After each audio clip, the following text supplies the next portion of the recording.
And now, the show you've been waiting for. From Channels TV's global headquarters, it's The Other News. And here's your host, Okey Bakassi. Greetings! Welcome again to another episode of The Other News. Your one-stop shop for news, laughter, and once in a while, biggie. My guest tonight currently serves as the Vice Consul of the U.S. in Nigeria. Ladies and gentlemen, Vice Consul Ben Gordon in the building. Later on the show, our correspondents SLK and Dan the Humorous will be showing us some more of their usual all that and more. But first, the other news headlines. The Nigerian police force has said that what was thought to initially be an assassination attempt on the life of the Deputy Senate President, Ike Ekweremadu, is a case of burglary. We thank God for the life of the Deputy Senate President. But how come armed men entered his house and everyone went straight to assassination? So someone cannot get robbed in good faith again? You people should take time more. The Minister of Information and Culture, Lai Mohammed, has said that this government has saved 17 billion Naira by cutting back on trivialized grants and excuses from travel, souvenir, and sitting allowances. It's true. President Buhari has only gone for one medical checkup this year. So I believe him. The past couple of days have sounded a bit like this. Yes, like one big surprise party. Some soldiers fired shots because they were afraid that sticks and stones would break their bones. According to a statement from the army, at least 3 persons died on the part of the Shiite group, while 4 soldiers were said to have been injured. While we were still wondering if Nigerian democracy decreased, the Nigerian military took to a medium where only serious matters are discussed and gave this defense.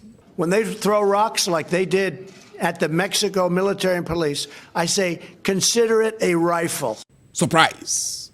The surprising matter there, our military is now doing extra lesson with a man who coined this grand definition of Nigeria. Every now and again, things like this remind us that our democracy still has a long way to grow. In the 90s, we broke up with the military era. But moving on, no busy thing. So after the breakup, instead of changing our relationship status to single, we changed it to it's complicated. Our first boyfriend was former military head of state, Baba Iyabo, followed by this civilian with strong military ties. Finally, we said it's over. But then, we started missing our ex and had to change our relationship status again. Obviously, it's complicated. But still, surprise never finish. ASU, at its NEC meeting of 3rd and 4th November 2018 at the Federal University of Technology, Akure, Futa, resolved to resume the nationwide strike action. Surprise? ASU is like the Messi of Nigerian unions. Even though Messi is a striker and he must strike, when he strikes, we are still like...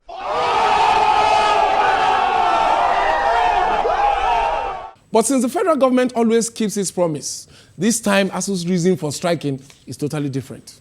According to union leaders, the grounds for the renewed strike action remains underfunding of public universities across the country. Unfortunately, when the elephant of ASU and the elephant of government fight, it's these people that catch the elephantiasis. I am not feeling happy because of the strike. We are starting exam. Always strike, always strike. I don't know what is going on. Myself, no. But still, surprise never finish. When organized labor said, the action of 6th November is going to be indefinite. What we heard was Nigeria is coming to an end. So in typical end of the world, country fashion, we emptied our bank accounts, stocked our stores with food enough for our great-grandchildren. And on the night of November 5th, we started the countdown. 3, 2, surprise! The organized labor also decided that the proposed strike action is hereby suspended. Nigeria did not come to an end. Well, the people are happy. Organized labor is happy. The federal government is pretending to be happy. Call it what you like, but this is progress. And progress in this country is always a welcome surprise. Then again, it's that Nigerian season when anything is possible. And it's called election season.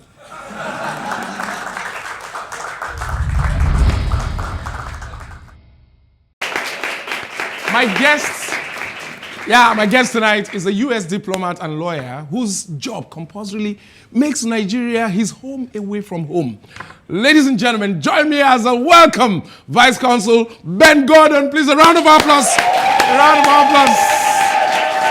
Ben, thank you. You're very kind. Welcome to the other news. Thank you. Yeah, you've been in Lagos for a while. How has the adjustment been so far?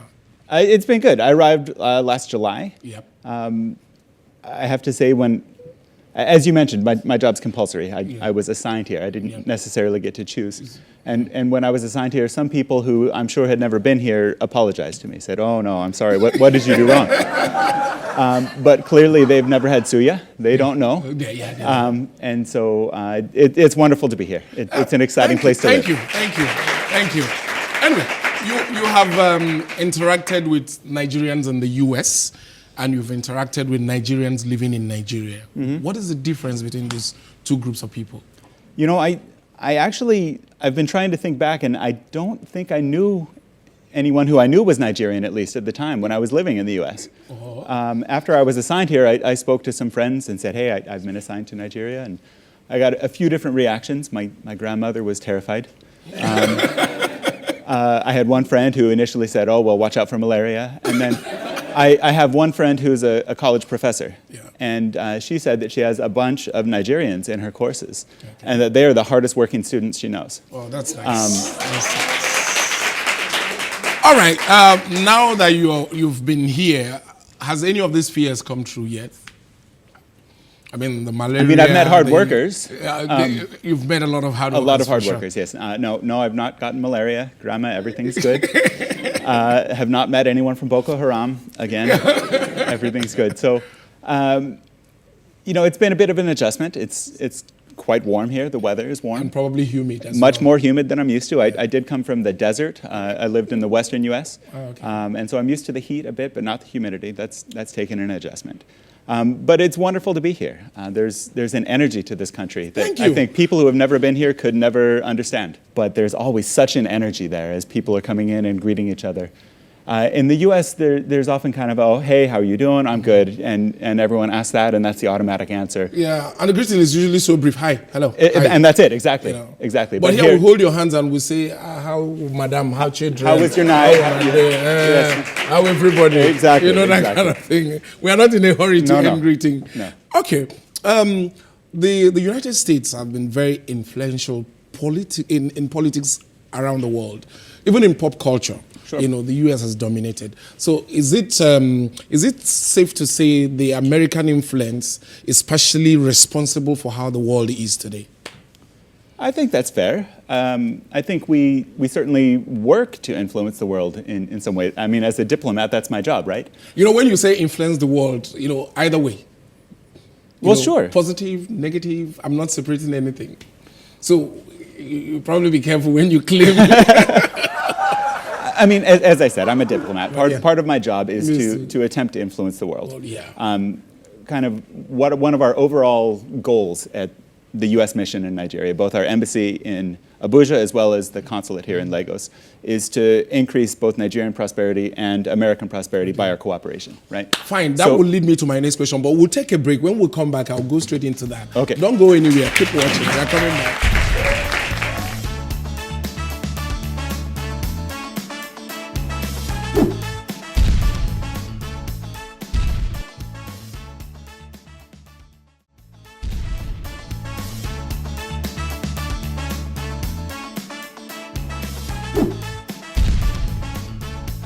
Welcome back. It's the other news, and we are talking with the brilliant Ben Gordon, ladies and gentlemen. Yeah, we'll continue our discussion. Why do we know so much about you guys, and you guys don't know so much about us? Well, maybe we all have more work to do. We do a lot of work toward that end, actually, at the U.S. Consulate. Yeah. We have a whole cultural affairs office that's responsible for bringing American culture here and Nigerian culture to America so that we can have exchanges. Or bringing some Americans here for re-education. Absolutely. the Fulbright system. Yeah. We bring college professors from Nigeria to spend a year in the United States teaching. We believe that it's very important, and it adds to our educational experience at the universities in the United States. It adds to our nation to have the multiple voices that I was talking about. Yeah, now talking about helping Americans understand the world a little bit more, one will think that a valuable tool will be your entertainment industry. Why can't we have the big studios come here and collaborate with us? What's preventing that? Yeah, exactly. That's what I'm. That's my point. What is preventing that? I should be asking you. Okay, so the government doesn't own, the U.S. government doesn't own the big studios, right? Yeah, we know that. We certainly But they can encourage them. We view one of our roles as it's important for us to create an environment where business can do business, right? Where Nigerian businesses can interact with U.S. businesses and can make it happen. And we leave it to the free market. We think it's important and we enjoy the interchange.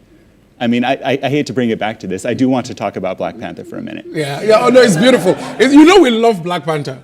I know you do. We love the movie. I know. I went. I've seen it a couple of times here, actually. And it was fascinating for me to watch that movie with a Nigerian audience. Yeah. Because there were lines in there that I think may have been throwaway lines in the United States. They got a big laugh here. Yes. You know, True. I guess this is maybe going back to some Americans not knowing as much about the rest of the world. I mean, one of the opening scenes is set in Sambisa Forest, right? Yeah.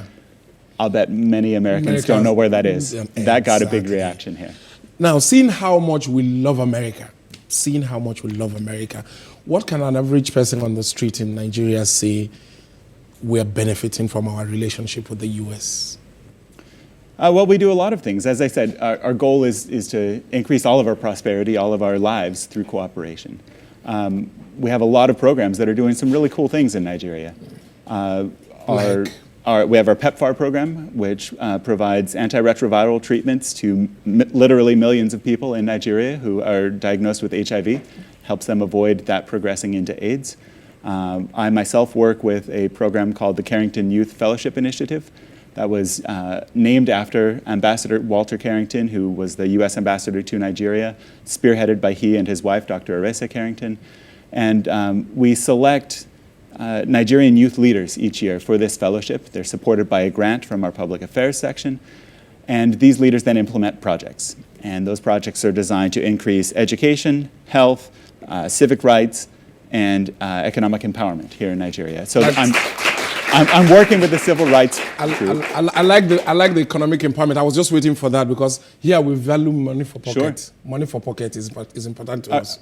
Do you need me to talk to your producers to get a little more? I'd like to help out where I can. Yeah, I know you've been around a little. I had a little bit whispered to me that you were in some state in the southeast during their elections. What was the experience like? Oh, that was wonderful. I got to go to Anambra State. Yes. It was very fun for me to go out. While there, did you try any of the local delicacies like ofaku? I don't know what that one is, so I probably didn't. So you didn't get to taste any of the local delicacies? I mean, I've had a few local delicacies. As I said, I like suya. Suya, you can handle pepper? Right. Well, maybe not compared to many Nigerians. So I come from the southwest U.S. Yeah, okay. There's a lot of what I thought was spicy food that's popular there and that I enjoy. But I have to say, Nigeria, the spice goes to a whole new level. Yeah. I see you're having so much fun. I am. I'm really enjoying it. Okay. One of the things that we've been working on, actually, I work in the American Citizen Services Unit at the Consulate. Good. And so we provide a variety of consular services to Americans. We renew passports, things like that. One thing we were recently working on is voter registration. And so we actually help American citizens go through the process to register to vote overseas and to mail in their absentee ballots. Every American is entitled to vote, and we can help facilitate that process. And we hope you can help also facilitate that process here. Well, I hope to get to do some more election monitoring. As I said, it was fascinating for me to go to a number state for that. Thank you very much, Ben. Nice talking to you. Nice to the time. I hope we'll find time again to do this. Me too. Thank you. I look forward to it. All right, ladies and gentlemen, one more time, please. A round of applause for Ben. Yeah. There's a certain viral epidemic in the Nigerian political arena. And our counseling correspondent, SLK, is on a mission to save the day. Over to you, Dr. SLK. Secondaimitis, a deadly disease ravaging the political arena with symptoms such as two-facism, neither here nor there, and what's that? Yeah, memory loss. Like some people promising power, and when they get there, they lack the power to fulfill the promise, And of course, the urge to replace oneself with another family member, like a kingdom, Anyways, this has threatened the health of the governance of the country. This is why we need to attend to our first customer. Patient. Join me. Yeah, so for the purpose of this counseling session... I thought this was an interview. Counseling session, interview, what's the difference? We are going to be... Okay. Yeah. For the purpose of this counseling session... Interview. For the purpose of this interview... Thank you. Counseling session, I'll be calling you Mr. Patient. Mr. Politician, please. Mr. Patient, sir. Mr. Politician, thank you. You might have noticed that some politicians, they go from building schools, health facilities, while they are running for office, or while they just get into office. They go from that to building statues and maybe building their own empire, of course. So how does this make you feel? There's something that's happening to our politics in general. The whole idea of vote buying and how it's become normalized makes people actually start to behave in ways that are borderline madness, because you don't, yes, I have to say, because they no longer feel the need to be accountable to the people, because they feel that the transaction has already been done. So you wait for another 4 years to engage in another transaction. So the things that they do, you will find lack empathy, are not related to the needs of the people. And for me, building statues in a place that suffers from high unemployment and poverty is borderline madness. Do you have this notion that maybe this might be you in a few years' time? My desire to run is based on making impact. That truly is what it is. Like, if we think about it from a selfish point of view, what I want to leave behind is a legacy. I would like the way people talk about Awolowo today, maybe in 50 years, for some people to possibly, even if I just get half of that recognition, I'll be very happy. Should the second term be scrapped to avoid secondaimitis? No. I feel that continuity is important. I feel that if we have leaders that actually care about the people, they should be encouraged to build legacy and to allow for continuity. Like we talk about Singapore today, is because continuity was there, and we had a leader, Lee Kuan Yew, that actually cared about the people, and to achieve what he did, it took a long time, almost 10 years or so. So we also have to be more conscious about the kind of people we are voting in. We need to participate more actively in the election process. If somebody is not accountable, if somebody is not doing what he's supposed to do, we vote him out. If somebody is doing what he's supposed to do, we enforce success and cancel failures. Finally, Mr. Patient, you see, this disease tends to affect the central reasoning faculty.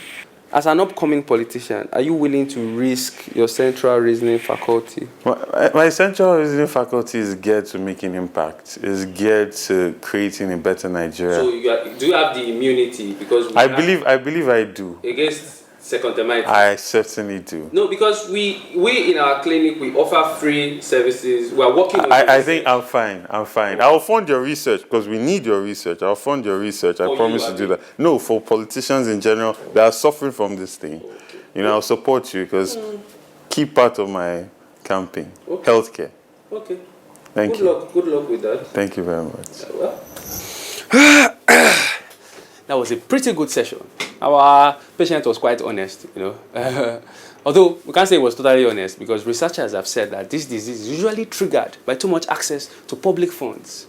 Let's see how we will react if and when he gets access to public funds. But for now, on to the next one, the next patient. But better switch off this camera. You can't follow me to see the next patient too. Because this one is still angry that somebody said he's doing political dynasty things. It's very, very easy.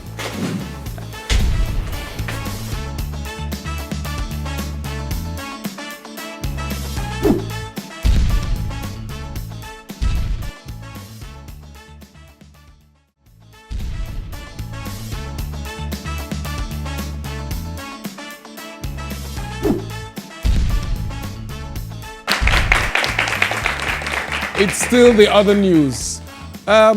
Talking for normal Nigerians happens with the mouth. But for politicians, it happens through spokespersons who always have very important issues to address. For more on this, we turn to our special correspondent on political speech, Dan the Humorous.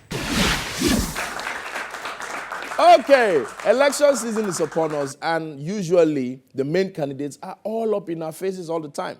But another set of persons who share the spotlight or the limelight with the candidates are the ones Kegates Club describe as AB Parrot or AB Parrotti, aka spokespersons. And behold, our 2019 major spokespersons made a very grand arrival of themselves. There was no way the international community was going to give forgiveness only. This is so hilarious. I will follow the great Aladdin Megemu to say, stop him, flee him again. There was no way the international community was going to give forgiveness only to Nigeria. All right. But yes, we find it funny. But it gets us a bit worried.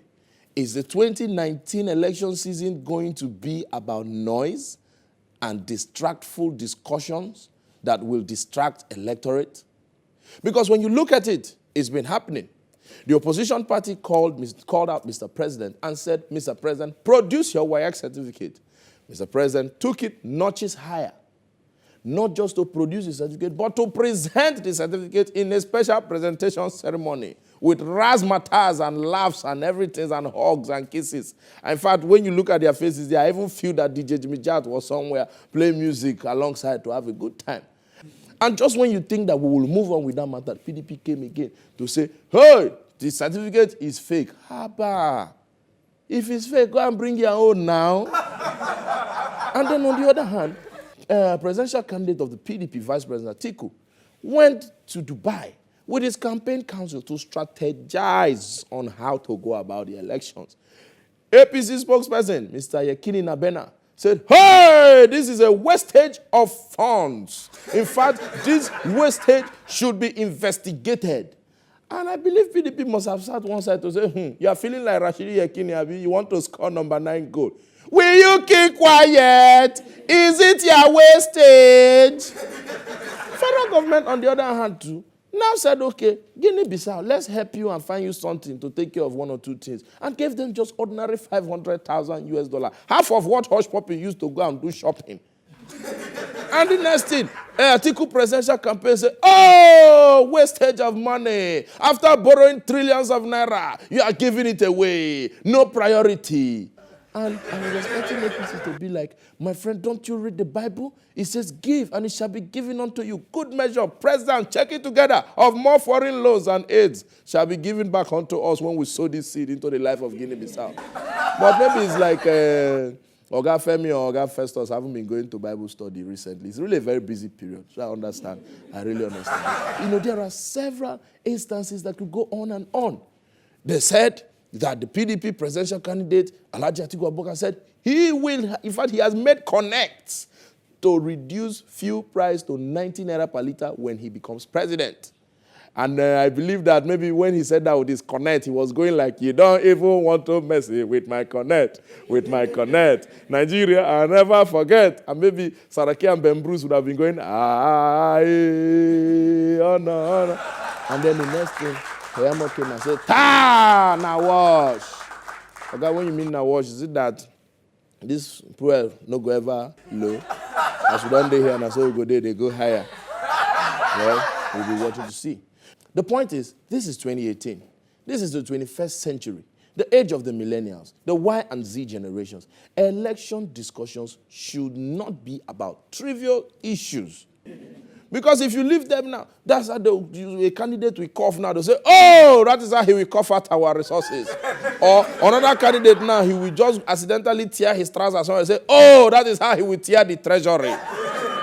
All these unnecessary readings of meanings into things must stop. As the campaign window opens, the discussions should be about the issues that affect the electorate. Let us have profitable and potent discussions across boards and not... They gave other countries the right. They were not going to forgive. Stop them! No play them again.